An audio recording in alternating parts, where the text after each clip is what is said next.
এই সরকারকে কিছু জিজ্ঞেস করলেই পেয়েছে গরিবের বাউস, কিছু হইলেই বলে অন্তর্বর্তীকালীন সরকারের দোষ। এই এক গান কতদিন, যে কিছু কিছু হইলেই বলে অন্তর্বর্তীকালীন সরকারের দোষ। এই সরকারের অনেক গুণ, এক উপজেলায় ৩ মাসে ৪ খুন, এমনটাই মন্তব্য করেছেন এনসিপির দক্ষিণাঞ্চলীয় মুখ্য সংগঠক ও কুমিল্লা ৪ আসনের সংসদ সদস্য হাসনাত আব্দুল্লাহ। রোববার কুমিল্লার মেঘনা উপজেলায় অনুষ্ঠিত পদযাত্রা ও যোগদান অনুষ্ঠানে প্রধান অতিথির বক্তব্যে তিনি এমন মন্তব্য করেন। দেশের সাম্প্রতিক সময়ের আইন শৃঙ্খলা পরিস্থিতির অবনতি ঘটেছে, যা জননিরাপত্তার জন্য উদ্বেগজনক বলে জানান হাসনাত আব্দুল্লাহ।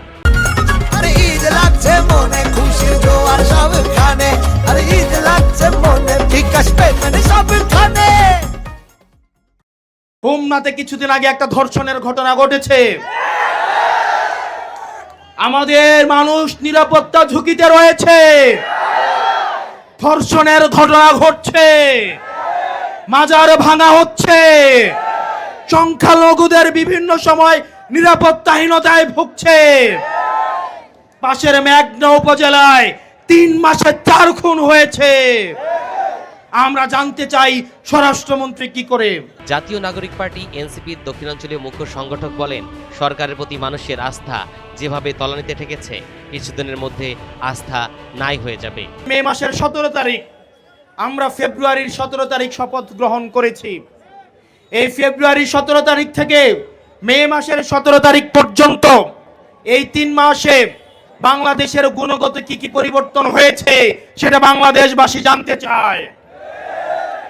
আমরা দেখছি ল অ্যান্ড অর্ডার সিচুয়েশন খারাপ হয়েছে, গুম খুনের পরিস্থিতি খারাপ হচ্ছে, হামে শিশু মারা যাচ্ছে। এই সময় বিএনপির কিছু নেতাকে ইঙ্গিত করে হাসনাত আব্দুল্লাহ বলেন, নেতার গাড়ির পেছনে দৌড়ে নেতা হওয়া যায় না, নেতা হতে হলে যোগ্যতা লাগে। নেতার পিছে পিছে ঘুরে, নেতার পিছে কামলা দিয়ে, গাড়ির পিছনে পিছনে দৌড়াইয়া দৌড়াইয়া নেতা হওয়া যায় না। আমরা পরিবারতন্ত্রের মধ্য দিয়ে উঠে আসা নেতৃত্ব চাই না। আমরা চাই নিজের দক্ষতা দিয়ে, যোগ্যতা দিয়ে, সে তার ব্যাকগ্রাউন্ড কি, তার বাবা কি করে, চাচা কি করে, সেগুলো মুখ্য না। পরবর্তী বাংলাদেশ তাদেরকেই গ্রহণ করবে। অনুষ্ঠানে বিএনপি সহ বিভিন্ন দলের বঞ্চিত ত্যাগী নেতাদের এনসিপিতে যোগ দেওয়ার আহ্বান জানান হাসনাত আব্দুল্লাহ।